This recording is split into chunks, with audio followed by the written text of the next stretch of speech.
저는 인지과학이라는 공부를 좀 했습니다. 그리고 신학하고 또 수학을 조금 공부했고요.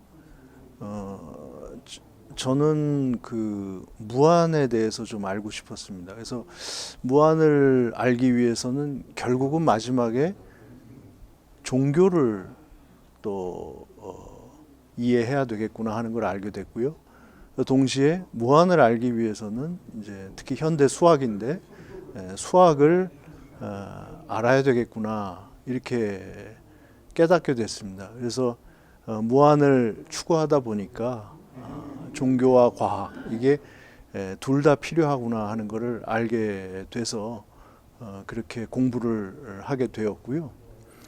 그래서 공부를 하다가 부끄럽지만 독자들을 위해서 책을 좀 썼습니다. 그래서 최근에 쓴 책은 과학시대 종교를 말하다라는 책을 냈고요. 또 신학자들을 위해서 신학을 또 공부하는 학생들을 위해서 과학의 눈으로 본 신학이라는 책을 써서 발표를 했고요. 그리고 조금 전문적으로 전공을 위해서 읽을 만한 책으로는 그 무한과 하나님이라는 그러니까 현대 신학과 수학에서 보는 그 무한의 문제를 다룬 그런 책을 냈고요.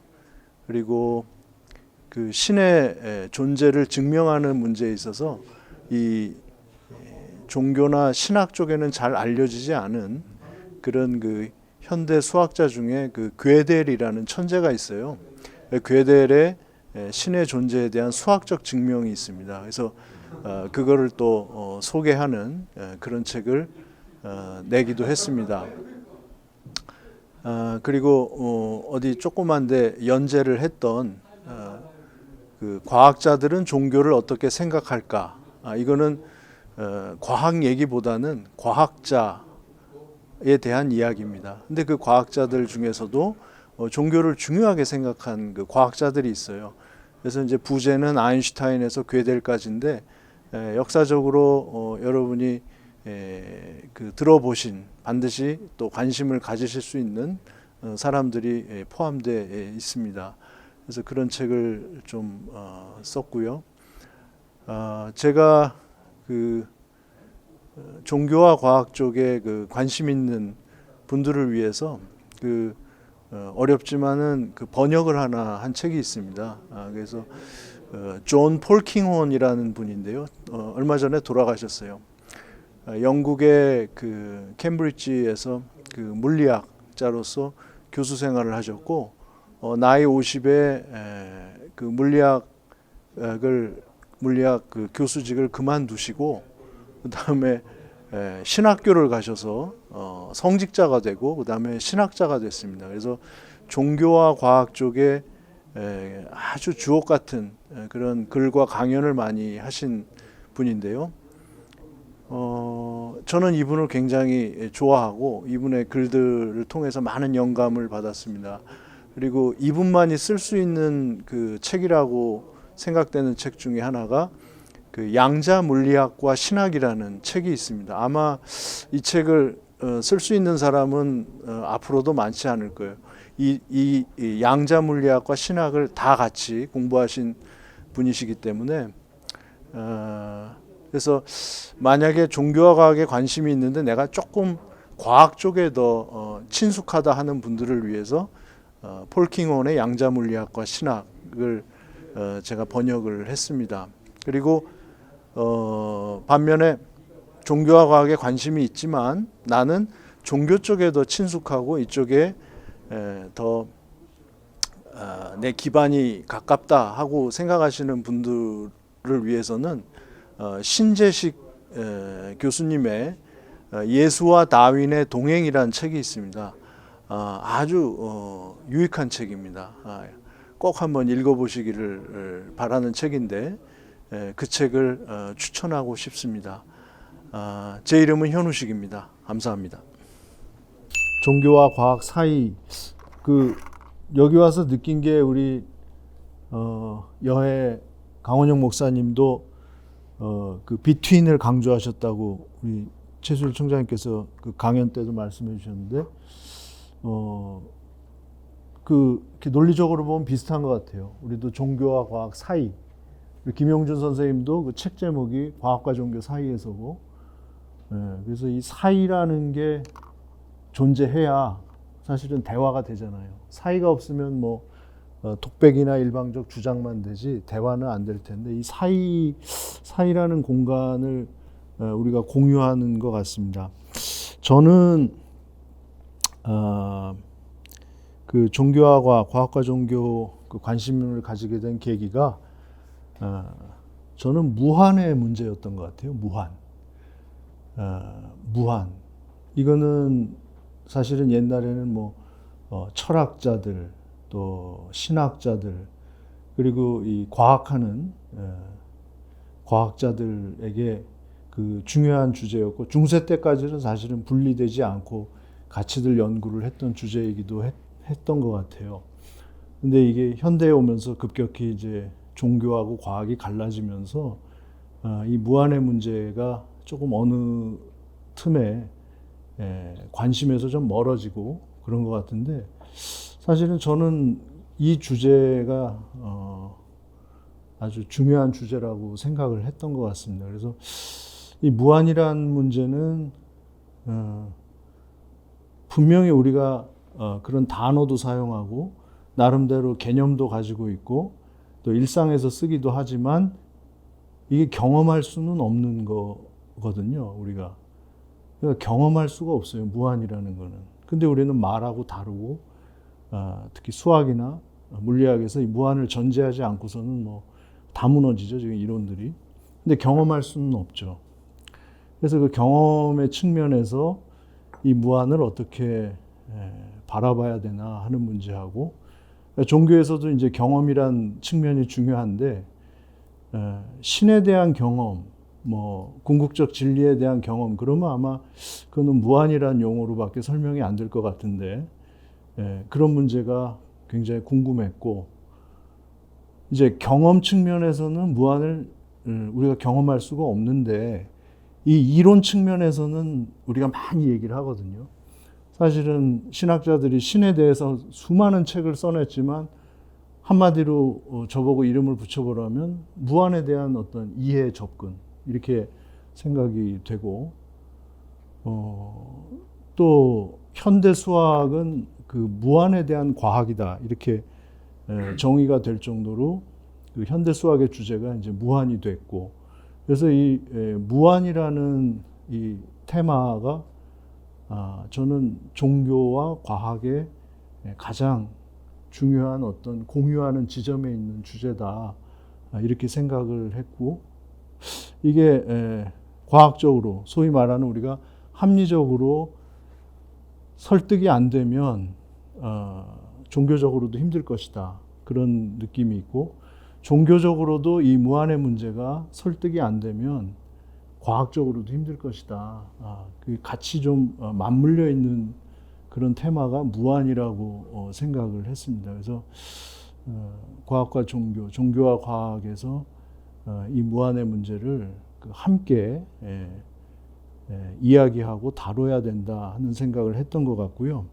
그래서 그렇게 보면은 과학이나 종교는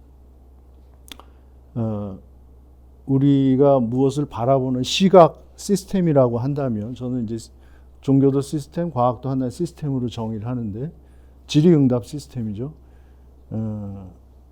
이게 두 가지 시각 시스템이라고 저는 생각이 됩니다. 그래서 종교라는 시각 시스템, 어떻게 볼 것이냐, 어떻게 종합해낼 거냐, 해석해낼 거냐, 과학이라는 시각 시스템, 그래서 두 개의 비전 시스템으로 저는 전제를 하고, 또 다른 비유를 들자면 두 집 같아요. 요즘은 집이 한 채보다는 두 채가 좋잖아요.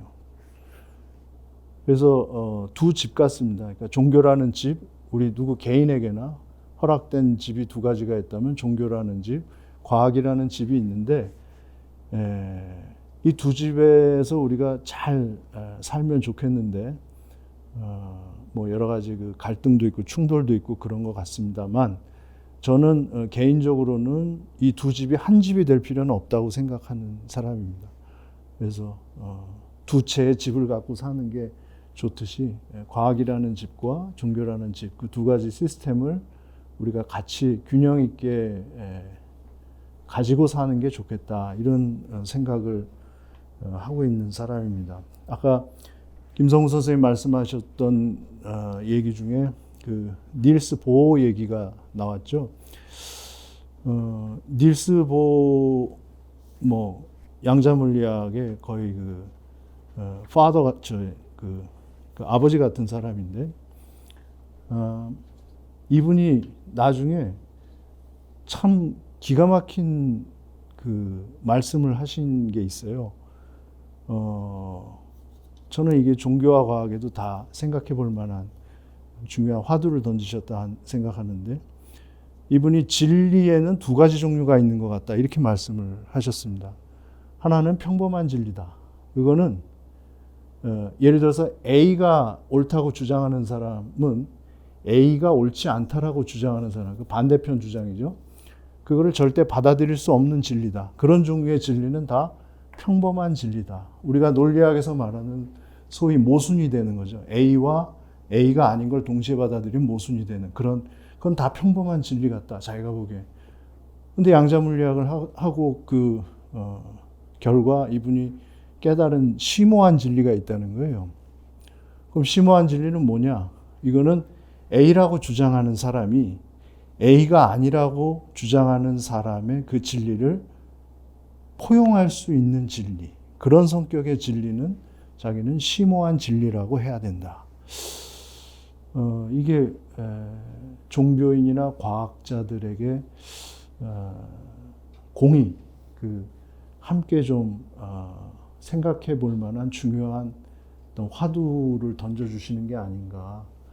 저는 동의합니다, 그 말씀에. 그래서 진리에도 어떤 계층이 있다면 우리가 그렇게도 볼 수 있어야 되지 않을까. 근데 우리가 말은 진리라고 쓰는데 서로 싸울 때 보면은 그 심오한 진리는 근처에도 못 갈 때 그런 일이 벌어지는 게 아닌가, 그런 생각을 하고 있습니다.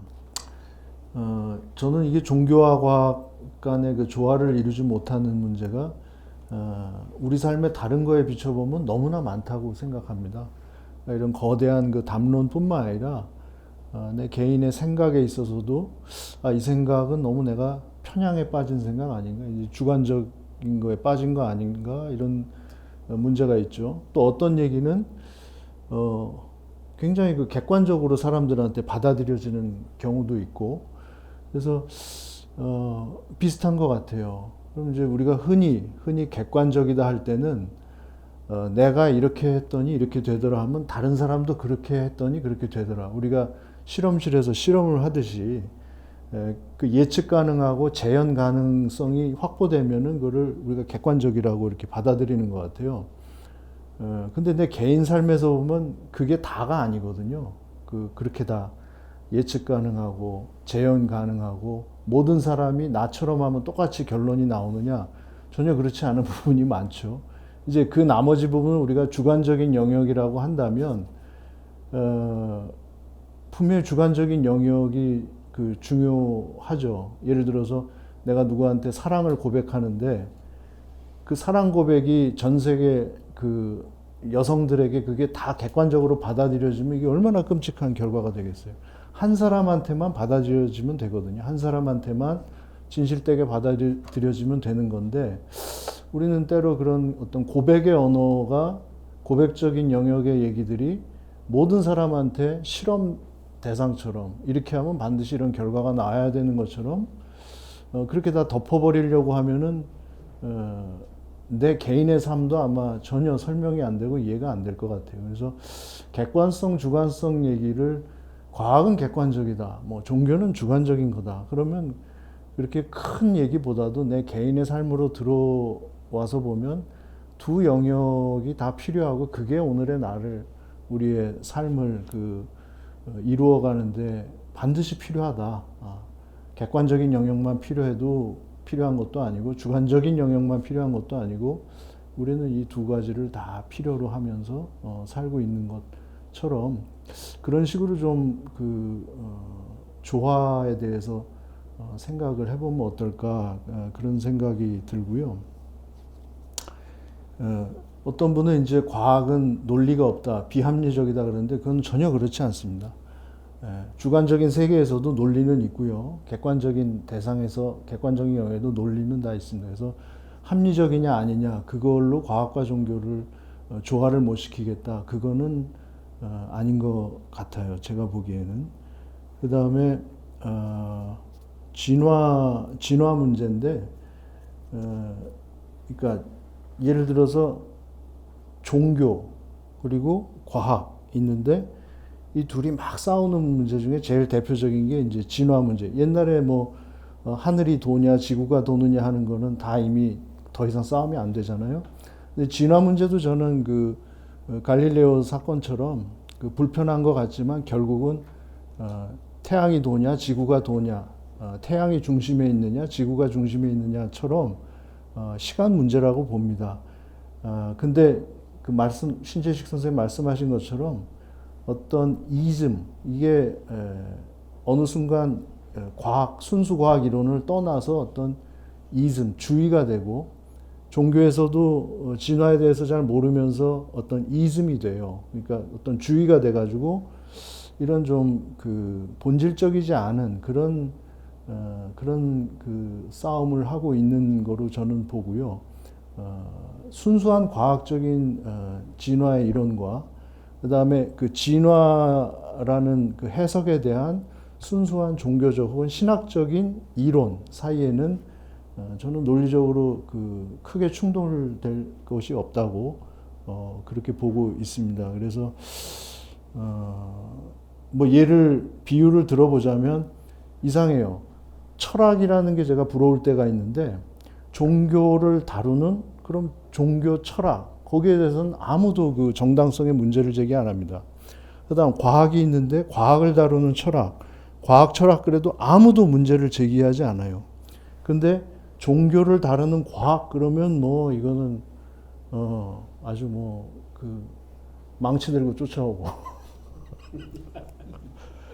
과학을 다루는 종교 그럼 또 망치 들고 쫓아온다 이거죠. 그래서 철학이 부러워요. 왜 종교 철학, 과학 철학은 아무 문제가 안 되는데 꼭 누구를 거쳐야 되느냐. 그냥 직접 대화하면 되잖아요. 그래서 과학, 신학, 그 다음에 신학, 과학 이렇게 하면 직접 대화하면 더 좋을 텐데 그런 부러움이 있는데 앞으로 그것도 저는 시간 문제라고 봅니다. 지금 많은 유럽이나 이런 데서 이미 훌륭한 연구 결과들이 나왔는데 정말 놀라운 과학자와 종교 전문가 사이에 놀라운 그런 결과물들이 많이 나오고 있고요. 이건 받아들여지는 거는 시간 문제라고 보는데, 근데 아까 선생님들 말씀 중에 이제 경계짓기라는 게 있는데 철학이라는 데를 이렇게 보면 철학도 옛날부터 이렇게 생각해 놓고 아직도 해결이 안 난 문제가 비슷한 게 있는 것 같아요. 그래서 이제 용어도 이제 피직스 해가지고 한 세계를 다루고 그걸 이제 나중에 우리가 물리학이라고 하고 오늘날 그냥 과학이라고 해도 좋을 것 같고요.